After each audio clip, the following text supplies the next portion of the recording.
أعوذ بالله من الشيطان الرجيم. بسم الله الرحمن الرحيم. رب اشرح لي صدري ويسر لي أمري واحلل عقدة من لساني يفقه قولي. ربي يسر ولا تعسر وتمم بالخير. اللهم لا سهل إلا ما جعلته سهلا وأنت تجعل الحزن إذا شئت سهلا. اللهم انفعنا بما علمتنا وعلمنا ما ينفعنا وزدنا علما. آمین یا رب العالمین.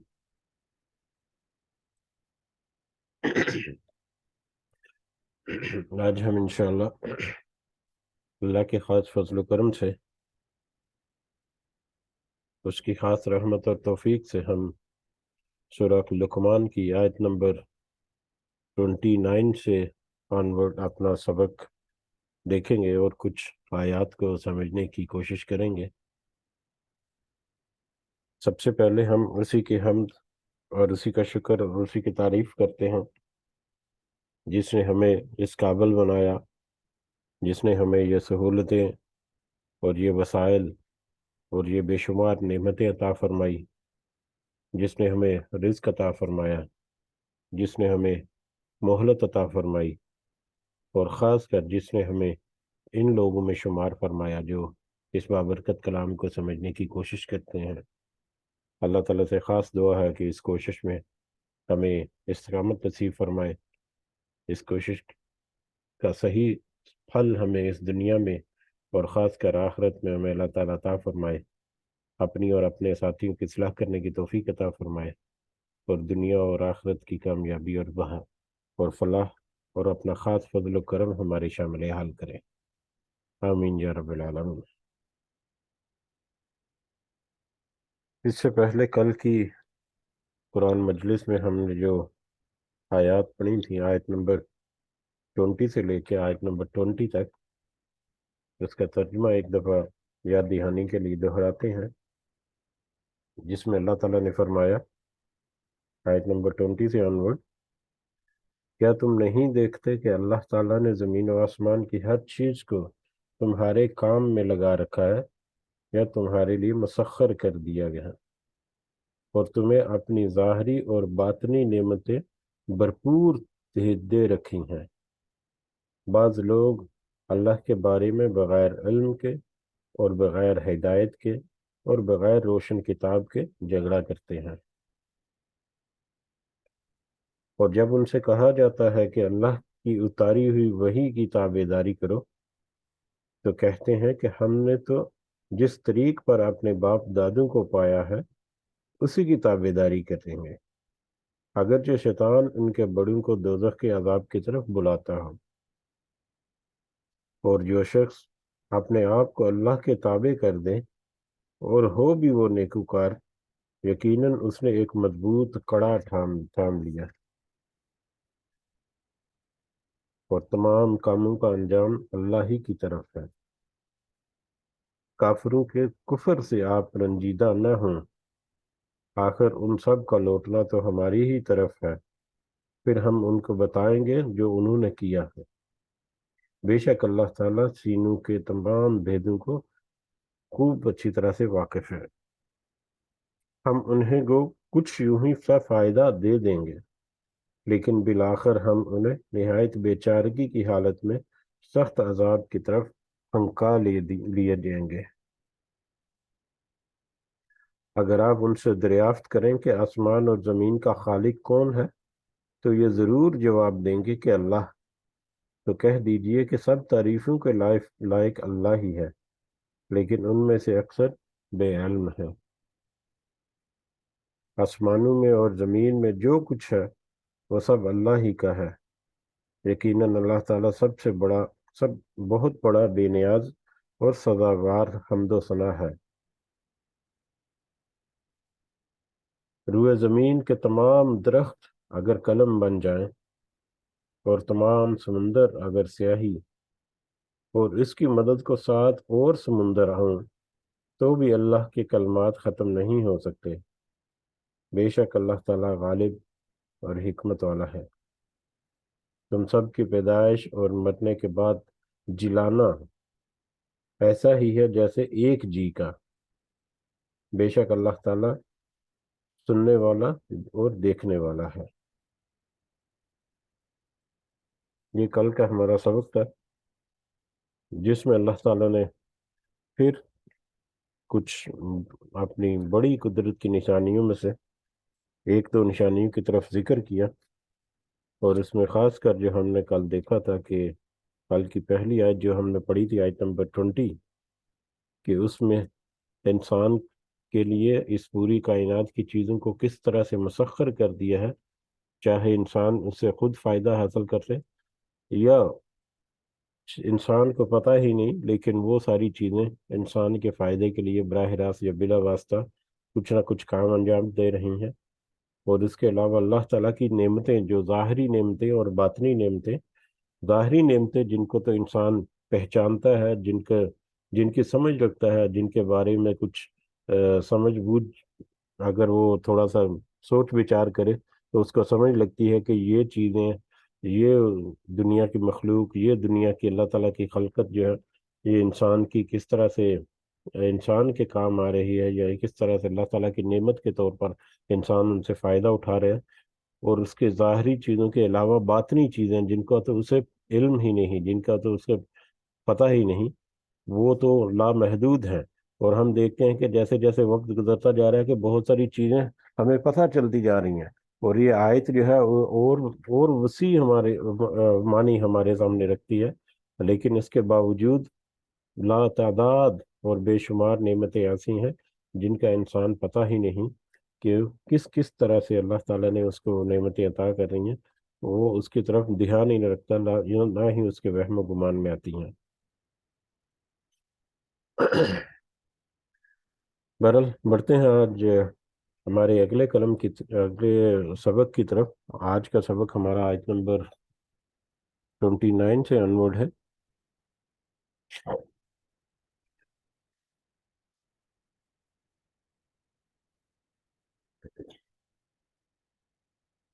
اعوذ باللہ من الشیطان الرجیم۔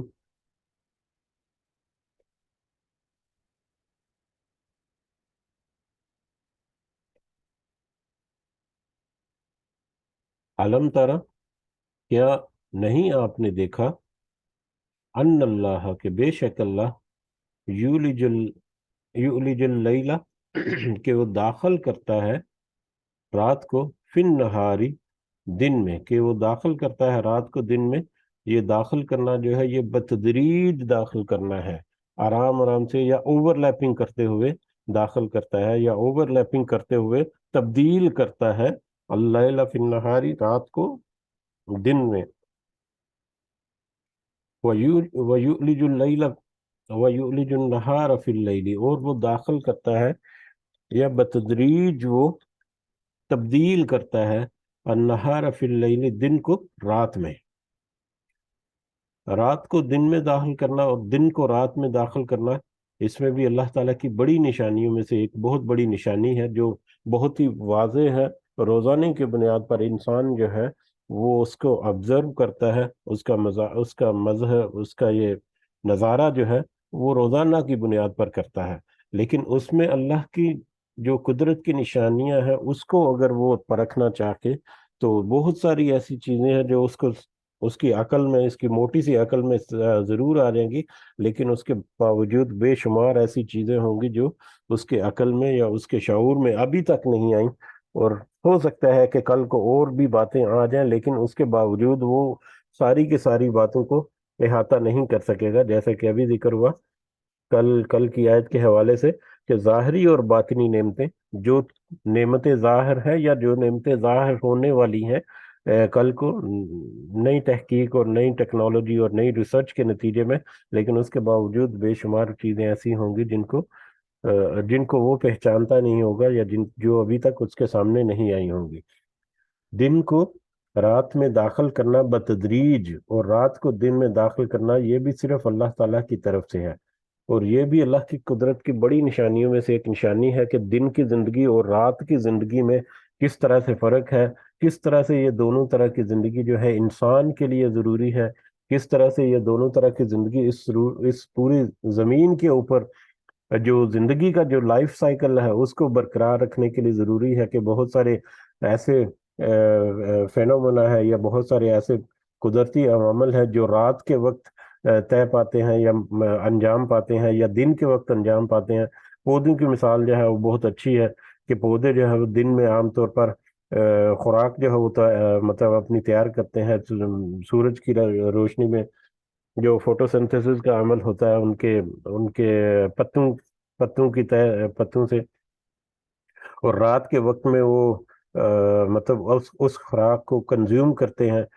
دن کے وقت میں وہ آکسیجن جو ہے اس کو خارج کرتے ہیں، کہہ لو کہ مطلب، اور رات کے وقت میں کاربن ڈائی آکسائڈ جو ہے وہ خارج ہوتی ہے ان کی۔ تو انسان کی اپنی زندگی کے دن کا وقت جو ہے وہ کام کاج کرنے کے لیے، اور رات کا وقت مطلب سو کر آرام کرنے کے لیے۔ تو وہ بے شمار چیزیں ہیں ایسی جن کے اوپر بات ہو سکتی ہے۔ تو اور یہ اس کے علاوہ دن اور رات کا آنا جانا جو ہے یہ ہمارے کیلنڈر جو ہے ان کو بھی میئر کرتا ہے، دن تاریخ سارا کچھ ہے وہ ناپا جاتا ہے۔ تو یہ ساری چیزیں جو ہے رات اور دن کے آنے جانے کے ساتھ جڑی ہوئی ہیں۔ انسان کی اپنی زندگی اور اس کی عمر جو ہے، میں اتنے سال کا ہو گیا یا اتنا عرصہ بیت گیا یا اس ڈیٹ سے لے کے اس ڈیٹ تک، وہ سارا کچھ ہے۔ اس کے علاوہ یہ بہت ساری چیزیں ہیں۔ اس کے علاوہ ایک اور جو چیز ہمارے سامنے یہاں پر نظر آتی ہے کہ جب اللہ تعالیٰ کہتا ہے کہ وہ اوور لیپنگ کرتا ہے رات اور دن کو ایک دوسرے کے اوپر، یا بتدریج ایک دوسرے کو داخل کرتا ہے، دن کو بتدریج یا آہستہ آہستہ سے رات میں کنورٹ کرتا ہے، اور رات کو آہستہ آہستہ سے دن میں کنورٹ کرتا ہے۔ اس کو بھی اگر تھوڑا سا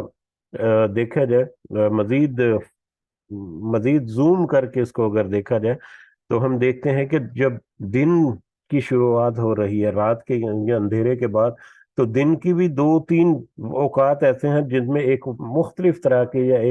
ایک الگ ہی طرح کی آب و ہوا ہوتی ہے، یا الگ ہی طرح کا منظر جو ہے وہ ہمیں دیکھنے کو ملتا ہے۔ مطلب ایک تو ارلی مارننگ جو صبح صادق جو ہے، اس ٹائم پہ ماحول جو ہے وہ رات کے اندھیرے سے چھٹنا شروع ہوتا ہے، اور کس طرح سے مطلب زمین کے اوپر ایک ہوریزن جو ہے، ہوریزن کیا کہتے ہیں اسے، افق جو ہے، افق کے اوپر ایک لائن سے نمودار ہوتی ہے جب روشنی کی، تو وہ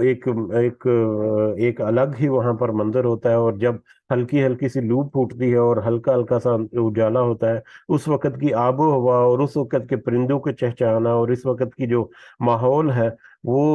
دن اور رات کے ماحول سے انتہائی ڈفرینٹ ہوتا ہے۔ تو یہ بھی اللہ کی قدرت کی بڑی نشانیوں میں سے کیسی بڑی نشانی ہے کہ کس طرح سے ایک ایسا خوشگوار ماحول جو ہے، ایک خوشگوار آب و ہوا جو ہے اس وقت انسان کے لیے میسر ہوتی ہے۔ اسی طرح سے شام جب ہوتی ہے، دن جب رات میں بدلتا ہے تو بتدریج بدلتا ہے۔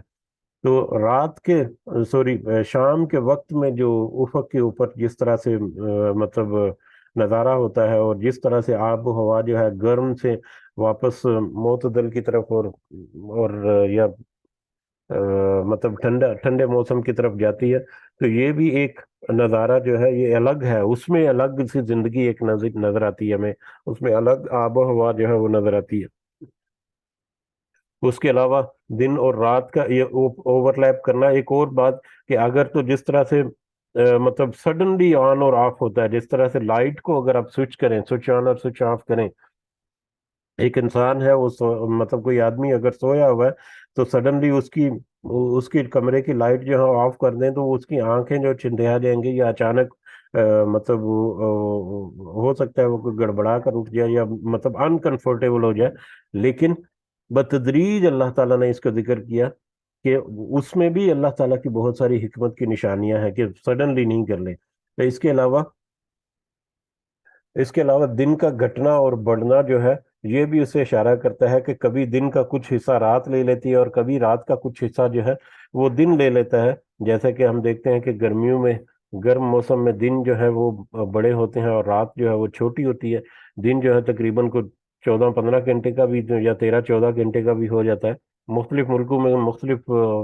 تناسب ہوتا ہے اس کا۔ دن جو ہے وہ اگر 14-15 گھنٹے کی ہے، تو رات جو ہے وہ 8-9 گھنٹے کی ہو جاتی ہے۔ اسی طرح سے مطلب سرد موسم میں جا کر رات جو ہے وہ لمبی ہو جاتی ہے، رات جو ہے وہ 10 12 12 13 گھنٹے کی ہو جاتی ہے، اور دن جو ہے وہ 8 9 گھنٹے کا رہ جاتا ہے۔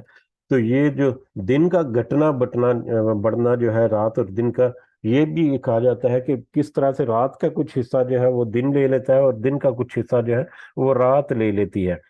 تو اور اسی پورے پس منظر میں ہمیں نظر آتا ہے کہ موسموں کی تبدیلی جو ہے وہ بھی ہے، کہ سردیوں میں، سرد موسم میں جب رات کا وقت زیادہ ہوتا ہے 24 گھنٹے میں، اس وقت جو موسم جو ہے وہ سرد ہوتا ہے، اور دن کے وقت جو ہے تھوڑی بہت اتنی تپش نہیں ہوتی، لیکن جب زیادہ تر سارا دن جو ہے وہ دن کا وقت رہتا ہے 24 گھنٹے میں سر گرمیوں کے موسم میں، تو اس وقت موسم جو ہے وہ گرم رہتا ہے، اور رات کے وقت میں جو تھوڑی سی اس کی موسم کی گرمی جو ہے وہ کم تو ہو جاتی ہے، لیکن وہ تھوڑی دیر کے لیے یا تھوڑا عرصہ کے لیے، 8 9 گھنٹے کے لیے۔ تو اس کی طرف بھی یہ اشارہ کرتے ہیں، یہ بتدریج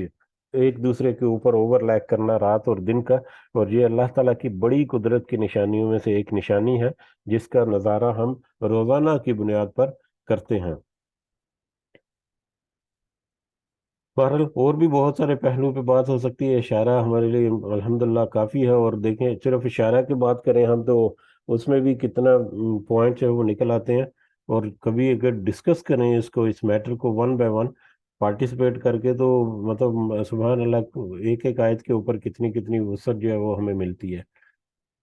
وسخر الشمس، اور اسی طرح سے اس نے مسخر کر دیا ہے سورج کو، والقمر، اور چاند کو، چاند اور سورج کو بھی اسی طرح سے مسخر کر دیا ہے، جو کہ انسان کے کام آ رہے ہیں۔ یہ چاند اور سورج کا یہاں پر ذکر کیا، یہ صرف رات اور دن کے حوالے سے، کیونکہ اس آیت کے پہلے حصے میں رات اور دن ہے، اور رات اور دن کا آنا جانا جو ہے وہ چاند اور سورج کے آنے جانے سے بہت ہی زیادہ تعلق رکھتا ہے اس کا۔ اور اس کے علاوہ سورج کا اور چاند کا اپنا جو مطلب لائف سائیکل ہے، وہ بھی بڑا اہم ہے انسان کے لیے، کہ سورج جو ہے وہ ڈیلی جو ہر روز سورج جو ہے وہ اپنے آپ کو ظاہر کرتا ہے، پھر وہ پیچھے چھپ جاتا ہے۔ اسی طرح سے چاند جو ہے وہ بھی ایک مہینہ جو ہے لیونر کیلنڈر جو ہے وہ بھی ایک خاصی اہمیت کا حامل ہے، کہ کیسے جو ہے چاند نظر آنا شروع ہوتا ہے، وہ آہستہ آہستہ جب بڑھتا ہے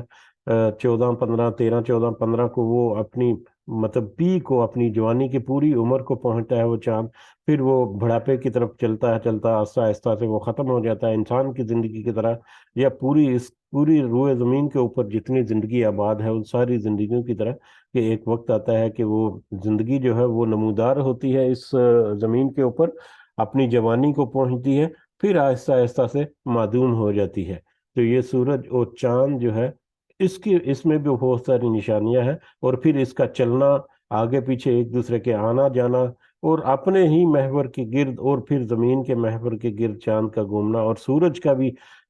پھر کسی محور کے گرد گھومنا، یہ بھی اللہ تعالیٰ کی بڑی قدرت کی نشانیوں میں سے ایک نشانی ہے۔ اور اس کا جوڑا جو ہے، کیونکہ دن اور رات کے ساتھ ہے، اس لیے صرف چاند اور سورج کا ذکر ہوا، ادروائز اس میں اگر اس آیت کے پہلے حصے سے الگ کر کے پڑھا جائے تو اس میں کائنات کی ساری چیزیں آ جاتی ہیں، لیکن کائنات میں یا اس زمین کے علاوہ جو سب سے زیادہ ویزیبل چیز کائنات میں نظر آتی ہے انسان کو، وہ سورج اور چاند ہی ہے، جو بڑی بڑی موٹی موٹی نشانی اللہ تعالیٰ نے ذکر کی، تاکہ ہماری موٹی سی عقل میں کچھ اس کا اثر آ سکے۔ بہرحال وہی رات کو دن میں اور دن کو رات میں داخل کرتا ہے، اور اس نے مسخر کر دیا ہے سورج اور چاند کو، کلن، ہر ایک، ان میں سے ہر ایک، یعنی دن اور رات اور سورج اور چاند، یا ہر ایک کا مطلب کائنات کی پوری چیزیں جو ہیں، ہر ایک کائنات کی چیز جو ہے، یجری الی اجل مسمى، وہ چل رہا ہے ایک مقررہ مدت تک، یا ایک مقررہ وقت تک۔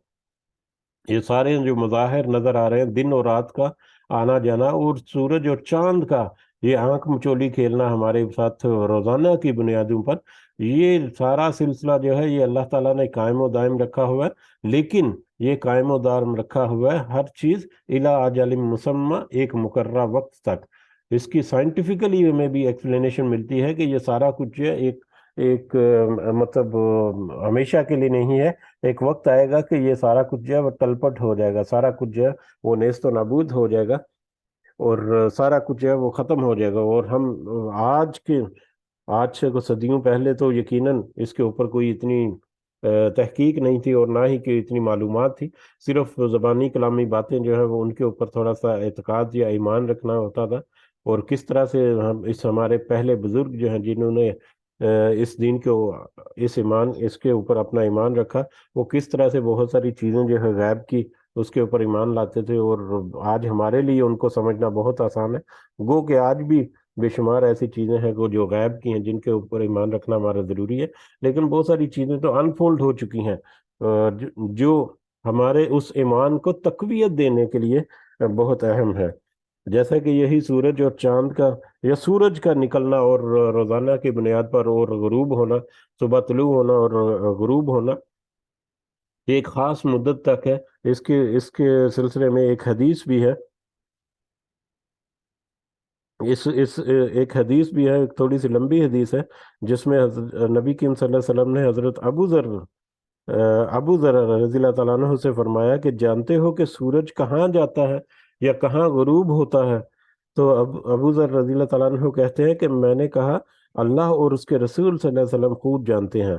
تو آپ صلی اللہ علیہ وسلم نے فرمایا اس کی یعنی سورج کی آخری منظر جو ہے وہ عرش الہی ہے، یہ وہاں جاتا ہے اور زیر عرش سجدہ ریز ہوتا ہے. یعنی اللہ کو سجدہ کرتا ہے رات کے وقت میں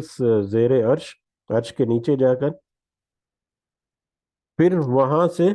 اپنے رب سے نکلنے کی اجازت مانگتا ہے. یعنی روزانہ رات کے وقت میں سورج جو ہے وہ اللہ تعالیٰ کے کو سجدہ ریز ہوتا ہے اور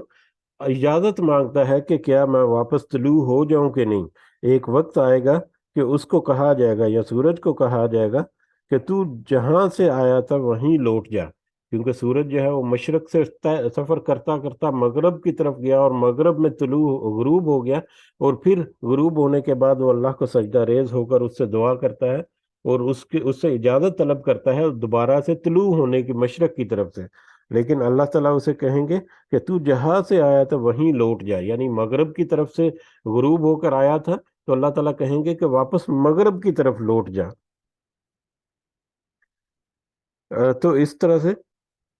تو وہ مشرق سے طلوع ہونے کی بجائے مغرب سے طلوع ہوگا. تو سورج جو ہے مشرق کی بجائے مغرب سے طلوع ہوگا، کیونکہ اللہ تعالیٰ کہے گا کہ کیوں تو مغرب سے آیا تھا لہذا مغرب کی طرف واپس لوٹ جا. تو سورج جو ہے وہ مغرب سے طلوع ہوگا. تو یہ اسی طرح سے ایک اور جو روایت ہے حضرت ابن عباس کی، یہ پہلی جو حدیث ہم نے ذکر کی، یہ صحیح بخاری اور صحیح مسلم دونوں میں یہ حدیث ہے. اس کے علاوہ حضرت ابن عباس جو ہے وہ یہ بھی فرماتے ہیں کہ سورج جو ہے وہ راہٹ کی طرح چل رہا ہے. راہٹ کی طرح، راہٹ یہ ایک کنواں ہوتا ہے جو پانی مطلب جس میں سے پانی نکالا جاتا ہے شاید بیلوں کو جوت کر. تو یہ راہٹ جو ہے، سورج جو ہے وہ راہٹ کی طرح ہے، دن کو آسمان پر اپنے مدار پر چلتا ہے، جب غروب ہوتا ہے تو رات کو زمین کے نیچے اپنے مدار پر چلتا ہے یہاں تک کہ مشرق سے طلوع ہو جاتا ہے. اور اسی طرح سے چاند کا معاملہ ہے. تو یہ یعنی سورج اور چاند کا جو چلنا ہے اور مطلب یہ جو پورا لائف سائیکل ہے، یہ بھی ایک خاص اللہ تعالیٰ کی طرف سے مقرر کردہ وقت تک ہی ہے. اس کے بعد جب تک اللہ اس کو اجازت دیتا ہے روزانہ کی بنیاد پر سورج کو کہ ٹھیک ہے آج بھی مشرق سے، آج بھی مشرق سے، آج بھی مشرق سے طلوع ہو جاؤ، ایک وقت آئے گا کہ اللہ تعالیٰ کہیں گے کہ واپس لوٹ جا، یعنی مغرب کی طرف چلا جا اور مغرب سے طلوع ہو جاؤ. تو جب وہ وقت آئے گا تو اس وقت قیامت کا آغاز ہو چکا ہوگا اور پھر توبہ کے دروازے بھی بند ہو چکے ہوں گے. وَأَنَّ اللَّهَ اور بے شک اللہ، اور یہ کہ بے شک اللہ بما تعملون خبیر، اس سے جو تم عمل کرتے ہو خوب خوب خبردار ہے. اب جب اللہ اتنی بڑی بڑی چیزوں کے اوپر خوب اچھی طرح سے قادر ہے اور اس کو چلانے والا ہے اور اس کا انتظام اور انتظام جو ہے اس کا حساب کتاب رکھتا ہے، ایک خاص مدت تک کے لیے یہ سارا کچھ اس نے قائم کیا، تو پھر اس خاص مدت کے اندر اندر جو کچھ تم کر رہے ہو اللہ تعالیٰ اس سے بھی خوب خبردار ہے کہ جو بھی تمہیں اللہ تعالیٰ نے نعمتیں کی اس کو کس طرح سے ان سے دنیا کے لیے فائدہ اٹھایا اور کس طرح سے ان دنیا کے فائدے کے ساتھ ساتھ آخرت کے لیے اس میں جمع پونجی کی. ذالک بأن اللہ هو الحق، یہ اس وجہ سے کہ اللہ، بے شک اللہ وہی حق ہے، وہ ان، اور یہ کہ بے شک ما یدعون، جسے وہ پکارتے ہیں، من دونہ اس کے سوا، یعنی اس اللہ کے سوا، باطل، وہ تو سب باطل ہے۔ یہ اس وجہ سے ہے کہ اللہ تعالیٰ جو ہے وہ ہر چیز پر قدرت ہے، قدرت رکھنے والا ہے، اور یہی حق ہے، یہی اللہ تعالیٰ کی تخلیق، اللہ تعالیٰ کی قدرت، اللہ تعالیٰ کی جو حکمت ہے، اللہ تعالیٰ کا جو تسلط ہے، وہ حق ہے، یہ ساری حقیقت ہے، اور یہ بغیر کسی مقصد کے نہیں ہے، فضول ہی نہیں ہے، اس کا ایک خاص مقصد ہے، اور ایک خاص مقصد ہے وہ ضرور مختلف موقعوں پر مختلف طرح سے ذکر ہوا کہ یہ سارا کچھ انسان کی آزمائش ہے، عارضی برتنی کی چیزیں اللہ تعالیٰ نے حقیقت میں یا حق کے ساتھ سارا کچھ یہ بنایا تاکہ انسان کو آزمایا جا سکے وہاں پر، لیکن اس کے باوجود کچھ لوگ جو ہیں وہ باطل کو پکارتے ہیں، تو ان کو یاد رکھنا چاہیے کہ وَأَنَّمَا يَدْعُونَ مِن دُونِهِ الْبَاطِلُ، کہ جو اللہ کے سوا اگر کسی کو پکارتے ہیں وہ سب باطل ہے، وہ سب جھوٹ ہے، وہ سب اپنی طرف سے گڑا گڑایا ہے، جب اپنے خیالات جو ہیں ان کو عملی جامہ پہنا چکے ہیں، یا اپنے آباء و اجداد سے چلتی ہوئی باتیں جو ہیں صرف انہی کے اوپر وہ کان دھر رہے ہیں، اس کے علاوہ اس کی کوئی حقیقت نہیں، سب وہ جھوٹ اور باطل ہے۔ صرف اللہ تعالیٰ کا حکم، اللہ تعالیٰ کا جو قول ہے، اللہ تعالیٰ کی جو بات ہے، یا اللہ تعالیٰ کی جو نصیحت ہے، وہی حق ہے اور وہی سچ ہے۔ وَأَنَّ اللَّهَ، اور یہ کہ بے شک اللہ هو العلی الکبیر، وہی خوب بلند اور بہت بڑا ہے، اللہ تعالیٰ کی ذات ہی بہت بلند و برتر ہے۔ علم تر،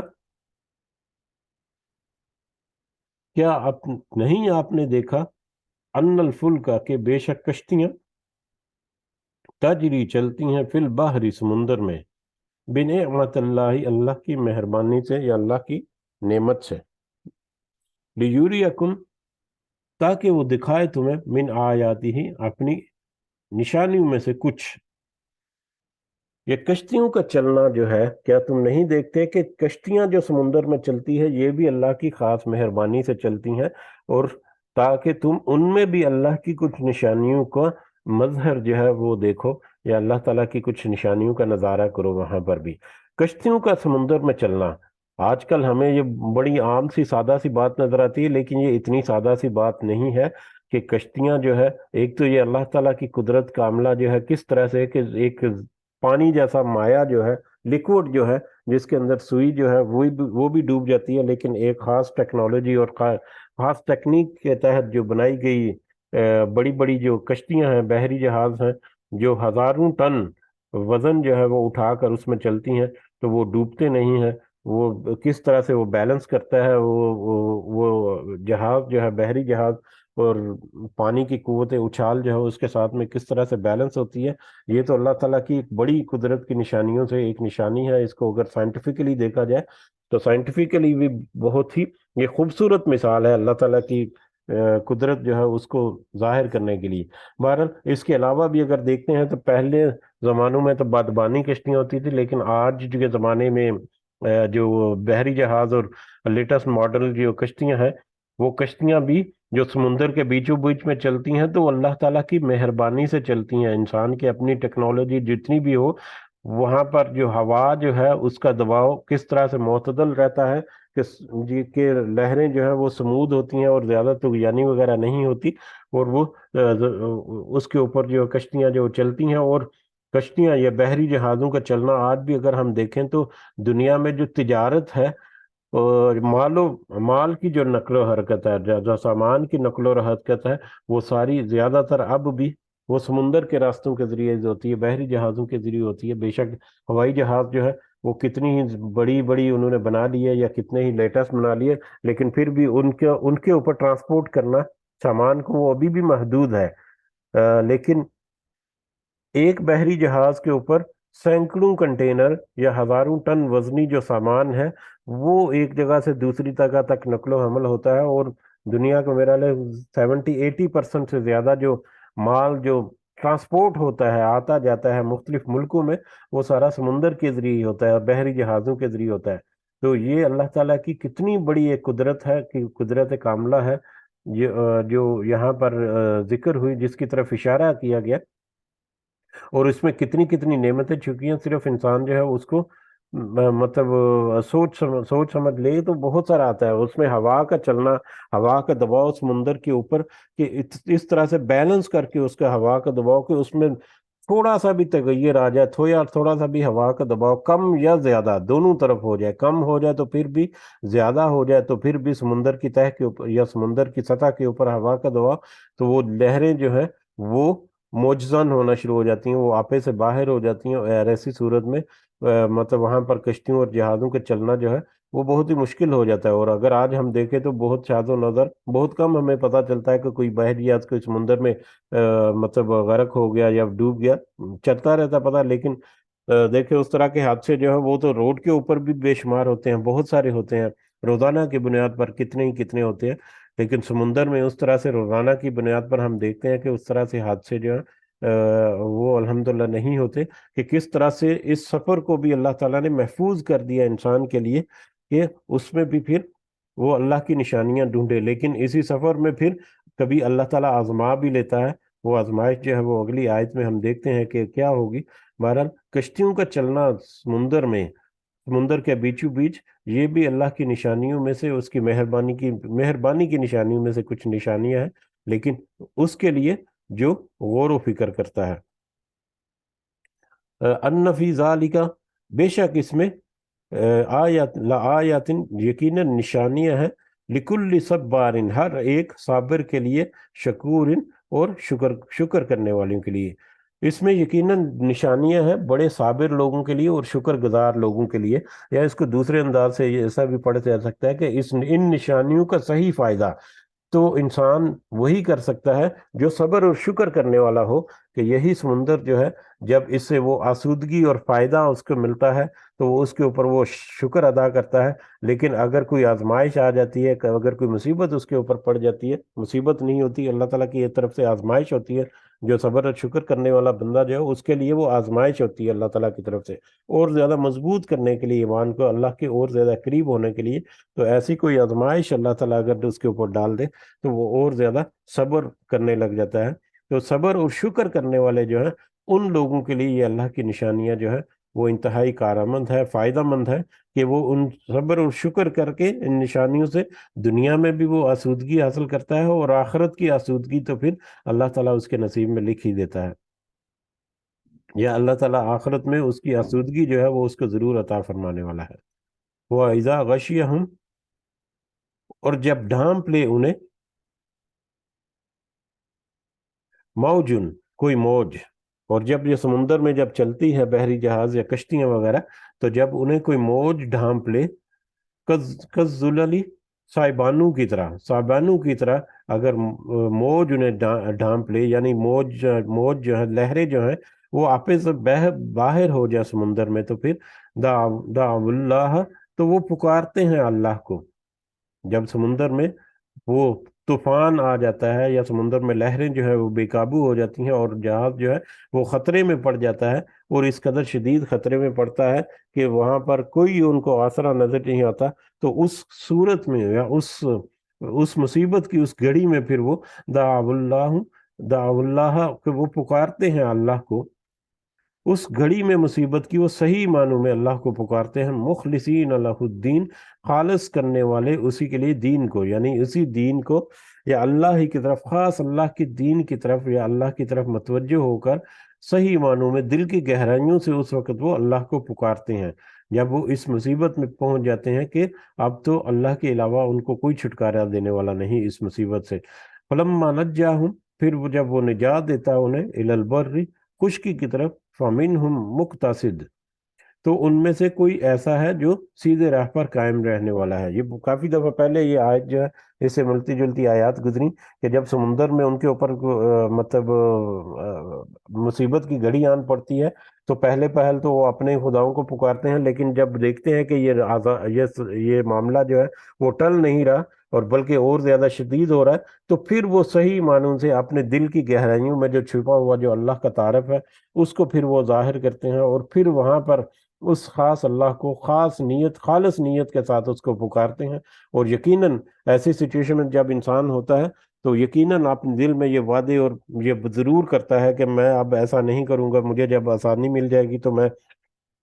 اپنے آپ کو صحیح رکھوں گا یا دوبارہ یہ غلطی نہیں کروں گا۔ تو یہ مصیبت کے وقت یہ انسان کی ایک فطرت ہے کہ وہ ضرور اس طرح کے وعدے جو ہے وہ کرتا ہے۔ اسی طرح کے وعدے کا ذکر جو ہے وہ آگے بھی آئے گا، لیکن جب مصیبت کی گھڑی میں مطلب پھنسا ہوا ہے تو اس وقت اس نے خالص نیت کے ساتھ اللہ تعالیٰ کو پکارتا ہے۔ لیکن جب وہ اللہ اس کو نجات دیتا ہے خشکی کی طرف، تو ان میں سے کوئی ہی ہے جو سیدھے راہ پر قائم رہنے والا ہے۔ بہت کم لوگ ہیں جو واپس مطلب جو واپس اللہ تعالیٰ کی طرف رہتے ہیں اور واپسی کا راستہ نہیں آتے۔ اس کے دو تین مطلب ہو سکتے ہیں۔ ایک تو یہ ہے کہ اس مصیبت کی گھڑی سے نکل کر ان میں سے کچھ لوگ جو ہیں وہ تو واپس اپنے وعدے کے اوپر قائم رہتے ہیں کہ ہاں اللہ کی توحید جو ہے اس کو میں برقرار رکھوں گا اور اللہ کی عبادت کروں گا، ایک دفعہ اللہ تعالیٰ مجھے اس مصیبت سے چھٹکارا دے دے۔ لیکن کچھ لوگ ایسے ہوتے ہیں جو جیسے ہی اس مصیبت سے باہر نکلے تو واپس انہوں نے اپنا وہی پرانا رویہ جو ہے وہ شروع کر دیا۔ کچھ لوگ ایسے بھی ہوتے ہیں جب وہ واپس نکلتے ہیں اس کیفیت سے یا اس مصیبت سے، تو شروع میں تو وہ بڑا اپنے آپ کو دین کے اوپر رکھتے ہیں یا اپنے آپ کو اللہ کے لیے خالص رکھتے ہیں، لیکن آہستہ آہستہ پھر ان کا وہ جذبہ جو ہے وہ معدوم ہوتا چلا جاتا ہے اور پھر وہ آہستہ آہستہ کفر کی طرف بڑھنے لگ جاتے ہیں۔ یہ ایک ایسی فطرت یا نیچر ہے جو کہ مشرکین میں بھی اور ہمارے جیسے لوگ جو ہیں یا ہمارا جو مطلب بہت سارے جو ایمان والے جو ہیں مسلمان جو ہیں ان کو بھی اوپر لاگو ہوتی ہے کہ مصیبت میں تو وہ اللہ تعالیٰ کو یاد کرتے ہیں، لیکن آسودگی میں وہ بالکل بھلائے بیٹھتے ہیں۔ بلکہ مصیبت میں اگر کوئی ایسا وعدہ بھی کر دیں تو آہستہ آہستہ سے جب اللہ تعالیٰ انہیں آسانی دیتا ہے تو آہستہ آہستہ سے پھر وہ وعدہ جو ہے وہ بھول بھلا کر کچھ ہی عرصے میں واپس اسی رونائیوں میں دنیا کی کھو جاتے ہیں۔ تو یہ بھی ایک اللہ کی آیات یا اللہ تعالیٰ کی جو مظاہر ہے ان میں سے ایک مظہر یہ بھی ہے کہ کس طرح سے انسان کا رویہ جو ہے وہ ہے کہ اللہ نے تو انسان کو پورا اختیار دے دیا، اب اس اختیار کو وہ کس طرح سے یوز کرتا ہے یہ اللہ تعالیٰ ہمیں یہاں پر اس کی جھلک دے رہے ہیں کہ دیکھو تم اپنے رویے جو ہیں ان کو ذرا ٹول مٹول کر کے دیکھو تو تمہیں اپنے رویوں میں کس طرح سے نشانیاں اللہ کی نظر آئیں گی۔ وما یجہد وما یجہد اور نہیں وہ انکار کرتا بھی آیاتنا ہماری آیات کا، الا مگر کل ہر وہ شخص خطارن جو کہ عہد توڑنے والا ہے، عہد شکن ہے، کفور اور ناشکر ہے۔ اللہ تعالیٰ کے وعدوں کو تو صرف وہی شخص جو ہے وہ انکار کرتا ہے یا اللہ کی آیات کا وہی شخص انکار کرتا ہے جو عہد شکن ہے اور ناشکرہ ہے۔ یہ عہد شکن ہے یعنی کہ اس نے اپنا وعدہ جو کیا، یہ کیونکہ پچھلی آیت کا حصہ ہے تو پچھلی آیت میں وہی سمندر میں پھنسے ہوئے جو ہے اس وقت اس نے اللہ سے وعدہ کیا کہ میں یہاں سے نجات پا کر تیرے لیے خالص رہوں گا ہمیشہ کے لیے۔ تو ایک تو وہ وعدہ شکنی کرنے والا شخص اور دوسرا ناشکری کرنے والا شخص کہ اللہ تعالیٰ نے تو اس کو آسودگی دی، اس کے اوپر اس کو شکر گزار ہونا چاہیے۔ اس شکر گزاری کو چھوڑ کر اپنے پرانے رویوں کی طرف اگر وہ چلا جاتا ہے تو ایسے ہی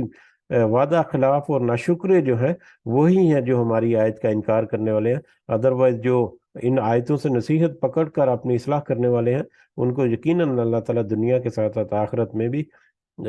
ضرور آسودگی عطا فرماتا ہے۔ یا ایھا الناس اے لوگو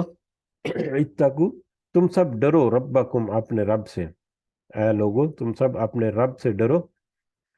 وخشو اور تم سب ڈرو یومن اس دن سے، اور اس دن سے ڈرو لا یجزی والدن نہیں وہ کام آئے گا کوئی والد عن والدی اپنے بیٹے کے، جس دن کوئی باپ اپنے بیٹے کے کام نہیں آئے گا، ولا مولود اور نہ ہی کوئی بیٹا، وہو جازن وہ کام آنے والا ہوگا، ام والدی اپنے والد کے۔ اس دن مجھ سے ڈرو، اللہ تعالیٰ کہہ رہے ہیں اپنے رب سے ڈرو، اے لوگو اپنے رب سے ڈرو اور ڈرو اس دن سے جس دن نہ تو باپ اپنے بیٹے کے کام آئے گا اور نہ ہی بیٹا جو ہے وہ اپنے باپ کے کام آئے گا، شیئن کچھ بھی۔ اب اس دنیا کی زندگی میں تو دیکھیں اس سے پہلے پچھلی غالباً ایک دو سبق پہلے ہم نے دیکھا تھا کہ ماں کا تذکرہ ہوا تھا کہ ماں کس طرح سے اپنی اولاد کو پالتی ہے، پہلے حمل میں، اس کے بعد پھر 2 سال دودھ چڑانے کی عمر تک، اور اس کے بعد بھی مطلب کس طرح سے وہ تگو دو کرتی ہے ذہنی طور پر بھی اور جسمانی طور پر بھی، کتنی اذیتوں سے گزر کر وہ ایک بچہ جو ہے اس کی تربیت کرتی ہے یا اس کو جنتی ہے۔ تو اس کے ساتھ والد جو ہے وہ بھی اپنا کردار جو ہے وہ ضرور ادا کرتا ہے، اور خاص کر بیٹا اور باپ اور بیٹا، ان دونوں کے درمیان دنیا میں ایک دوسرے کے ساتھ جو تعلق ہوتا ہے، ایک دوسرے کو سپورٹ کرنے کا، شروع میں جب بیٹا چھوٹا ہے تو باپ جو ہے وہ اس کی مدد کرتا ہے اور اس کا سہارا بنتا ہے، اس کے سارے اس کی ضرورتیں جو ہے وہ پوری کرنی، اور جب وہ باپ بوڑھا ہو جاتا ہے اور بیٹا جوان ہوتا ہے تو اس وقت بیٹا جو ہے وہ باپ کا سہارا بن جاتا ہے، اور ان دونوں کا آپس میں یہ بھی ایک الگ سے ہی رشتہ ہے یقیناً۔ اللہ تعالیٰ ہمیں سب کو یہ ایک مضبوط رشتہ جو ہے وہ عطا فرمائے، ایک بہت ہی محبت اور بہت ہی مطلب عزت و تکریم والا رشتہ جو ہے۔ تو اس میں دونوں باپ اور بیٹا دنیا میں ایک دوسرے کے ساتھ کس طرح سے اٹیچ ہوتے ہیں، کس طرح سے ایک دوسرے کی مدد کرتے ہیں، ایک دوسرے کو گائیڈ کرتے ہیں، ایک دوسرے کی رہنمائی کرتے ہیں یا ایک دوسرے کو سپورٹ کرتے ہیں، یہ فیملی سسٹم میں باپ اور بیٹا جو ہے یہ کس طرح سے اہم رول پلے کرتے ہیں، اس کی طرف اشارہ کیا جا سکتا ہے کہ لیکن جو دنیا میں یہ جو کام کرتے ہیں، لیکن وہ وقت جب آئے گا یا وہ دن جب آئے گا، اس دن باپ بیٹے کے کام نہیں آئے گا اور بیٹا باپ کے کسی کام نہیں آ سکے گا۔ اب جب باپ اور بیٹا ایک دوسرے کا کام نہیں آئیں گے تو پھر باقی رشتہ دار جو ہے وہ تو تھوڑے سے ہٹ جاتے ہیں، وہ تو تھوڑے سے دور ہو جاتے ہیں، وہ کیسے ممکن ہے کہ کسی کے کام آ سکے؟ تو اس دن سے ڈرو، اللہ سے ڈرو، اپنے رب سے ڈرو، اور اس دن سے ڈرو جس دن تمہاری اولاد یا تمہارے ماں باپ جو ہیں وہ بھی تمہارے کچھ کام نہیں آئیں گے۔ جیسے کہ حدیث میں ابھی ہم مطلب حدیث میں بھی ایک دو دفعہ ذکر ہوا کہ وہ وقت، قیامت کا وقت جب بپا ہوگا تو ایسی گڑی ہولناک ہوگی کہ دودھ پلاتی ماں کی چھاتی سے بچہ دودھ پی رہا ہے، اس سے وہ بے نیاز ہو کر اس کو وہ مطلب گرا کر تو وہ اپنے اس وہ ہولناکی میں اس قدر متاثر ہوگی کہ ماں جو ہے وہ اپنی اولاد کو چھوڑ دے گی، تو والدین جو ہے وہ بھی اپنے بیٹے کے کچھ نہیں کام آئیں گے اپنی اولاد کے، اور نہ ہی اولاد اپنے والدین کے کام آ سکے گی۔ تو لہٰذا اس وقت کے آنے سے پہلے اس کی تیاری کرنے کا یہاں پر ہمیں اشارہ ملتا ہے۔ ان وعد اللہ حق، کہ بے شک یہ اللہ کا وعدہ سچا ہے، اللہ کا وعدہ ہے کہ اس نے ایک دن مقرر کر رکھا ہے، اور یہ مقرر کردہ دن جو ہے اس کو اللہ ٹالے گا نہیں، اس نے وعدہ کیا ہوا ہے تو اس وعدے کو ٹالے گا نہیں۔ تو اللہ کا یہ وعدہ جو ہے وہ سچا ہے۔ فلا تغرنکم، تو دیکھو، دھیان رکھو کہ کہیں ہرگز دھوکے میں نہ ڈالیں تمہیں حیات الدنیا، دنیا کی زندگی، یہ دنیا کی زندگی جو ہے جس میں ابھی باپ اور بیٹے کا آپس میں تعلق جو ہے اس کا ذکر ہوا، اس سے پہلے ماں کا اور اس کے اولاد کا ذکر تعلق ہوا، اور اس کے علاوہ بہت ساری چیزیں جو دنیا کی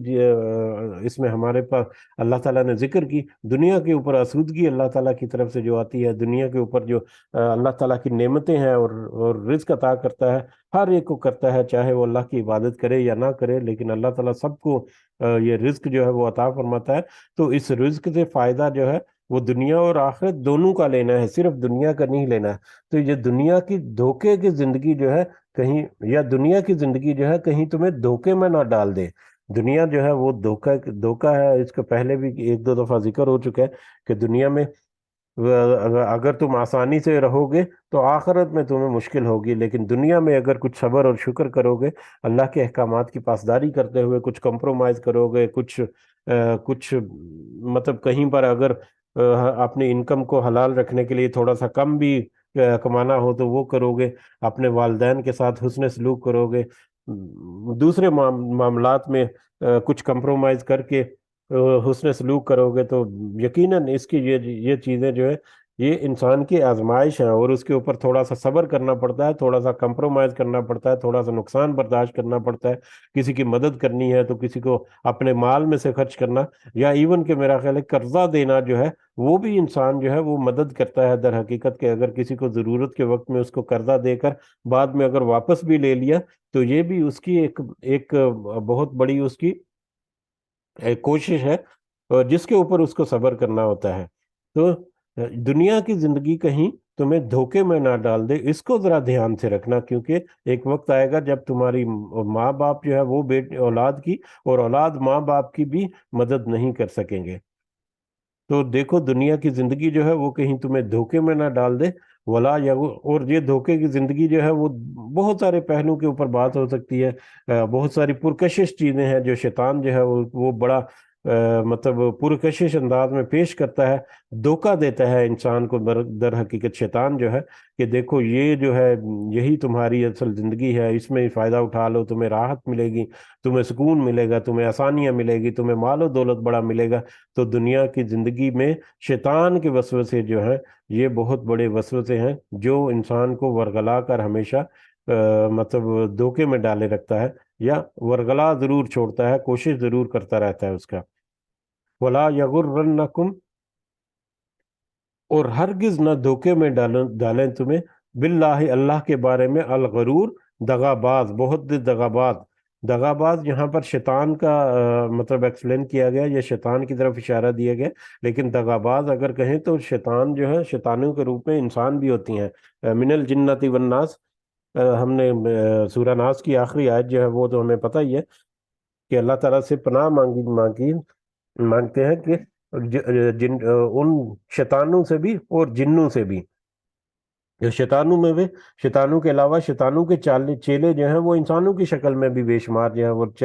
دنیا میں پائے جاتے ہیں، ہمارے ارد گرد پائے جاتے ہیں۔ تو وہ اللہ کے بارے میں دھوکہ دیتے ہیں، اللہ کے بارے میں دھوکہ یعنی توحید کے اوپر کمزور کرتے ہیں انسان کو۔ سب سے زیادہ جو بڑا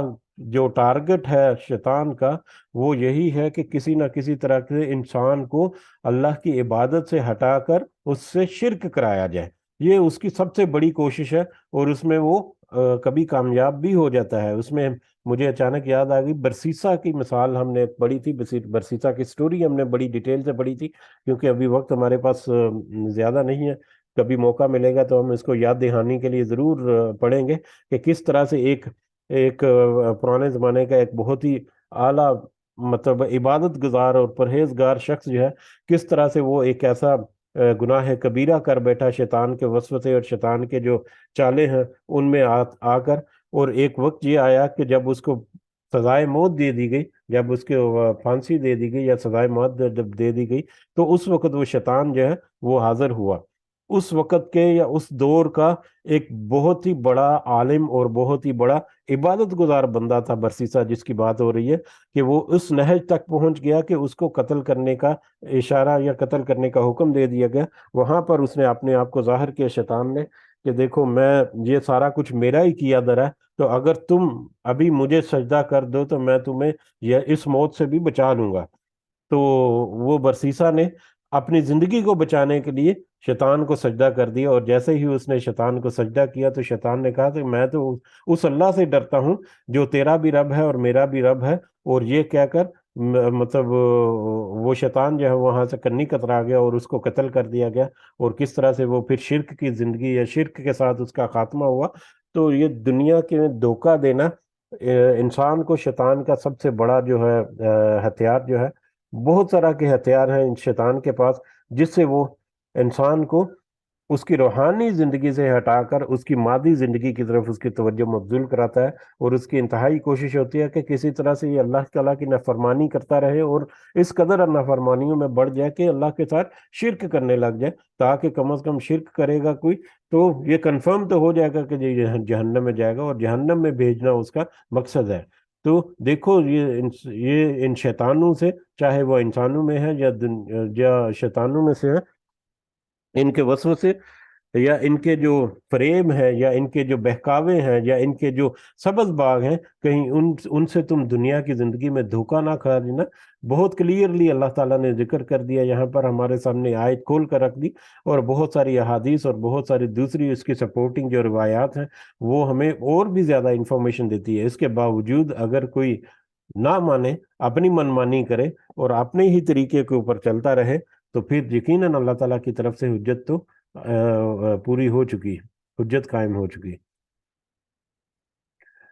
ان بے شک، ان اللہ بے شک اللہ، عندہ اسی کے پاس ہے، علم الساعہ، قیامت کا علم. اب یہ جو آخری آیت ہے سورہ مبارکہ کی الحمدللہ، اور اس میں 4-5 چیزیں جو ہیں وہ اس کو وہ ذکر ہوں گی. اس کو مختصر انداز میں ہم تھوڑا سا تذکرہ کریں گے ہم انشاءاللہ. ان 5 چیزیں جو ہیں اس آیت میں ہمیں نظر آئیں گی، اور 5 چیزوں سے ہمیں پتہ چلے گا کہ یہ علم جو ہے وہ صرف اللہ ہی کے پاس ہے. ان میں 3 چیزوں کے بارے میں تو بڑا واضح انداز میں اللہ تعالیٰ نے ذکر کیا کہ یہ اللہ کے علاوہ کسی اور کے پاس یہ علم نہیں ہے. اور 2 چیزیں اس میں ایسی ہیں جس میں اللہ تعالیٰ نے علم کو ذکر نہیں کیا کہ صرف میرے ہی پاس علم ہے، لیکن اس میں ہم دیکھتے ہیں کہ کیا ہے. آیت کا پہلے ترجمہ ایک دفعہ پڑھتے ہیں. ان اللہ، بے شک اللہ، عندہ علم الساعہ، اسی کے پاس ہے قیامت کا علم. یہ 5 چیزیں ہیں جس کا ہم نے ذکر کیا. تو اس میں سب سے پہلی چیز جو ہے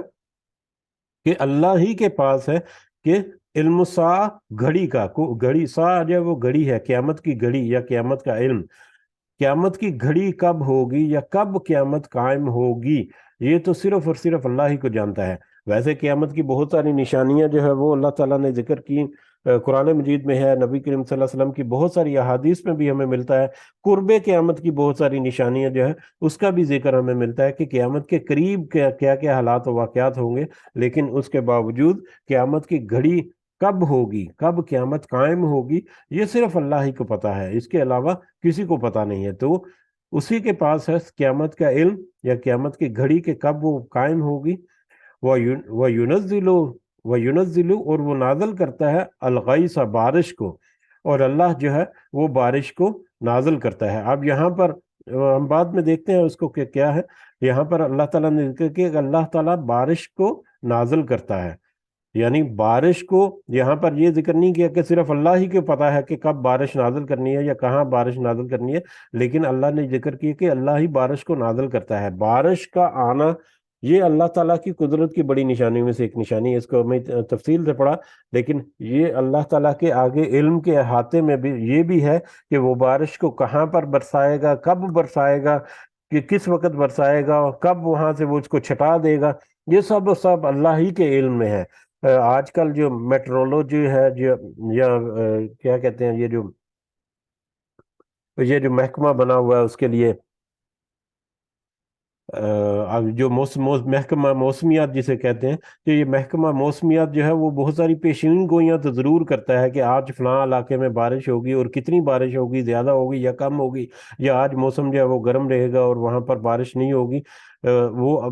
پیشین گوئیاں تو بہت ساری ہوتی ہیں، لیکن ہم دیکھتے ہیں کہ اکثر ان کی پیشین گوئیاں جو ہے وہ غلط ہو جاتی ہیں. تو یہ بھی اللہ تعالیٰ جو ہے وہ اپنی قدرت جو ہے وہ دکھاتا ہے کہ جب بادل آ رہے ہیں تو انسان سمجھتا ہے، یا میٹرولوجی ڈپارٹمنٹ جو ہے وہ یہ اناؤنس کر دیتا ہے کہ فلاں علاقے میں بارش برسے گی، لیکن وہاں پر بادل جو ہے وہ آتے ہی نہیں، یا آ کے غائب ہو جاتے ہیں اور وہ بارش نہیں برسی. اور کبھی ہوتا ہے کہ یہ علاقے میں موسم جو ہے وہ خشک رہے گا، لیکن اچانک سے وہاں پر بادل نمودار ہوتے ہیں اور بارش ہونا شروع ہو جاتی ہے. تو یہ میٹرولوجی ڈپارٹمنٹ جو ہے یہ بے شک جتنی بڑی تحقیق کرتا رہے، لیکن کہاں پر بارش ہوگی، کتنی بارش ہوگی، یہ اللہ تعالیٰ کی ہی قدرت سے ہے.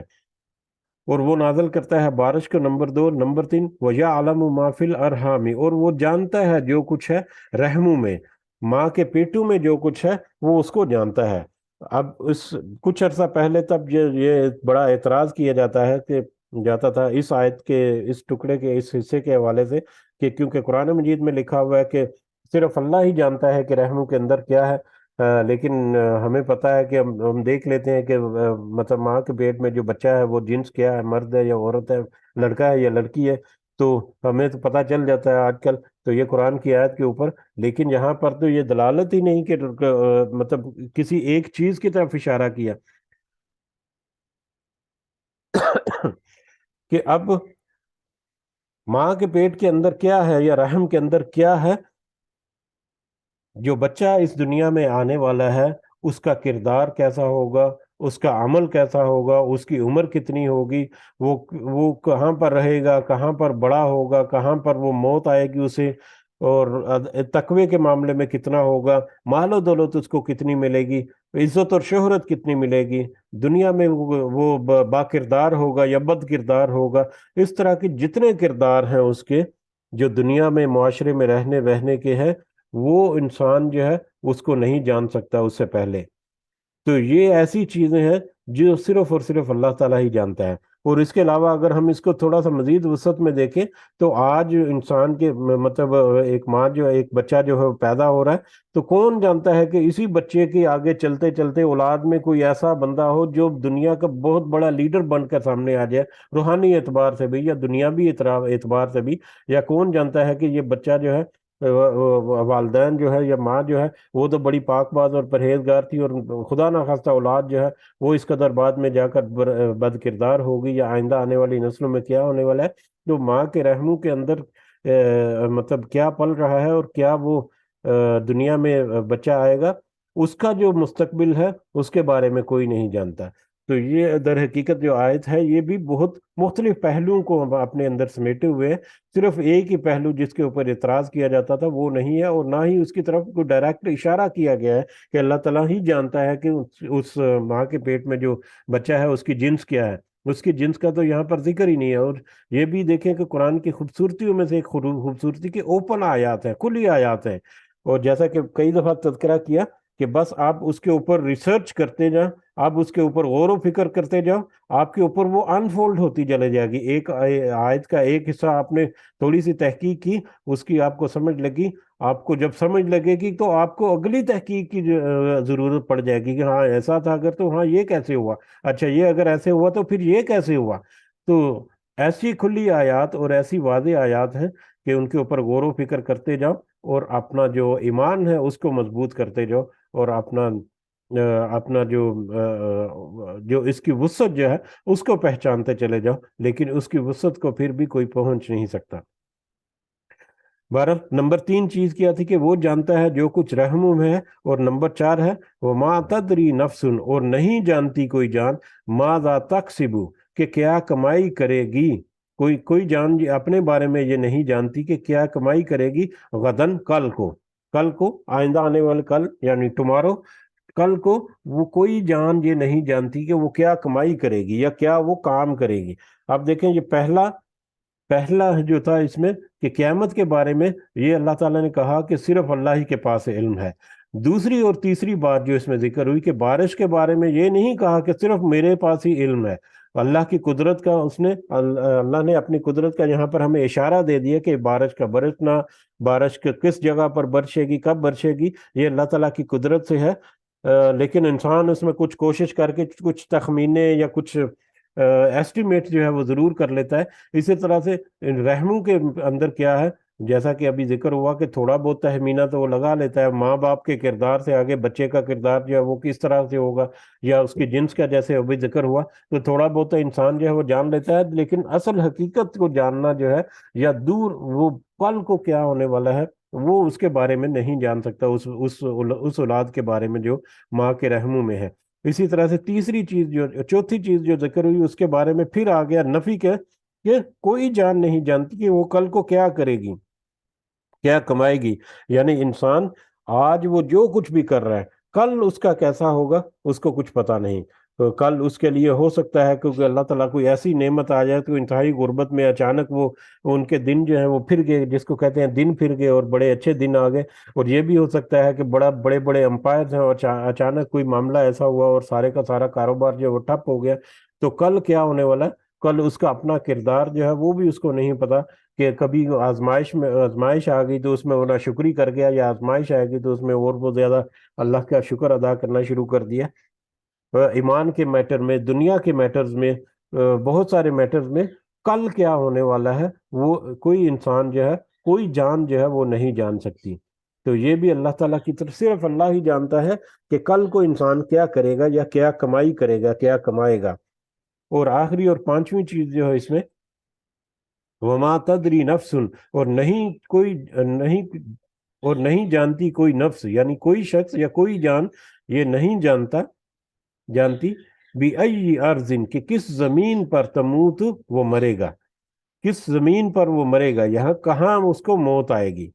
وہ بھی کوئی نہیں جانتا۔ اس کی موت کا وقت بھی کسی کو پتہ نہیں، اور موت کی جگہ بھی کسی کو پتہ نہیں کہ کس جگہ پر موت آئے گی۔ کئی دفعہ ہوتا ہے انسان جو ہے وہ کبھی کسی علاقے کا سفر ہی نہیں کیا، لیکن موت اس کو گھیر کر اس علاقے میں لے جاتی ہے اور وہاں پر جا کے اس کو موت آ جاتی ہے۔ اور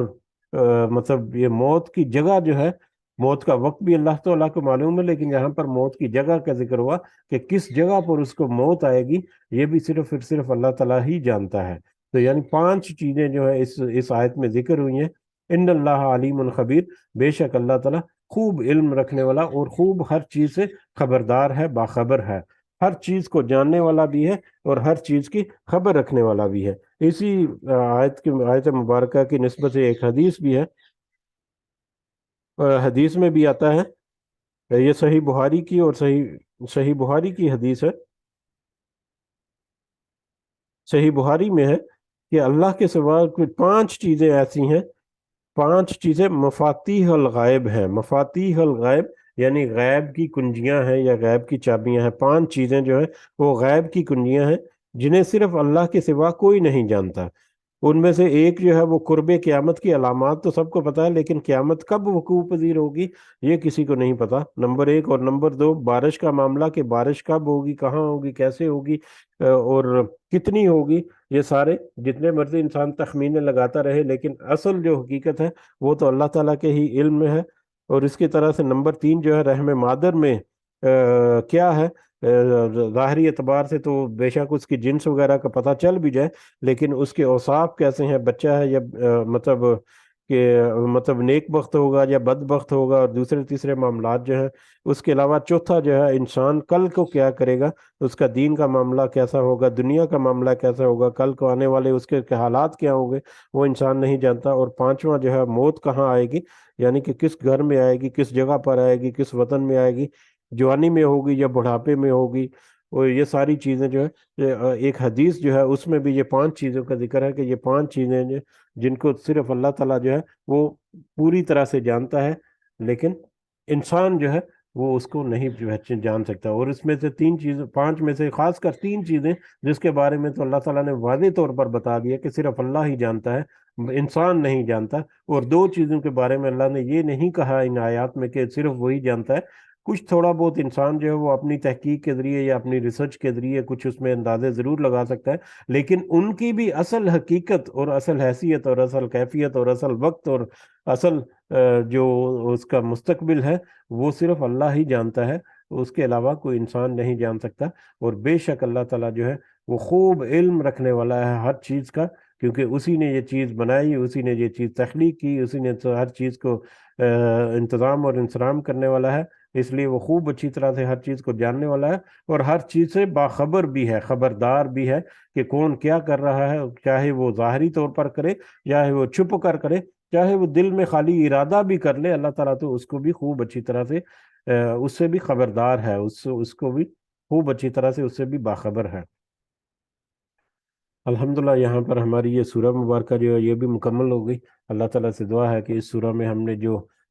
چیزیں پڑھی، جو نصیحت کی باتیں تھیں، وہ ان کو ہمارے دلوں میں ڈال کر اللہ تعالیٰ ہمیں ان کے مطابق اپنی اصلاح کرنے کی توفیق عطا فرمائے۔ اللہ تعالیٰ کی بڑی بڑی نشانیاں جو ہے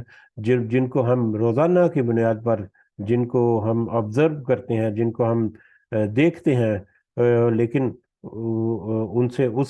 اس کا اتنا شکر ہم ادا نہیں کرتے، تو اللہ تعالیٰ ہمیں شکر ادا کرنے کی بھی ہمت طاقت عطا فرمائے، اور صبر کرنے کی بھی اللہ تعالیٰ ہمیں ہمت اور طاقت عطا فرمائے۔ آمین یا رب العالمین، وما علینا الا البلاغ المبین۔ جی اگر کوئی اضافہ کرنا چاہ رہے ہیں تو کر سکتے ہیں، جزاکم اللہ خیرا۔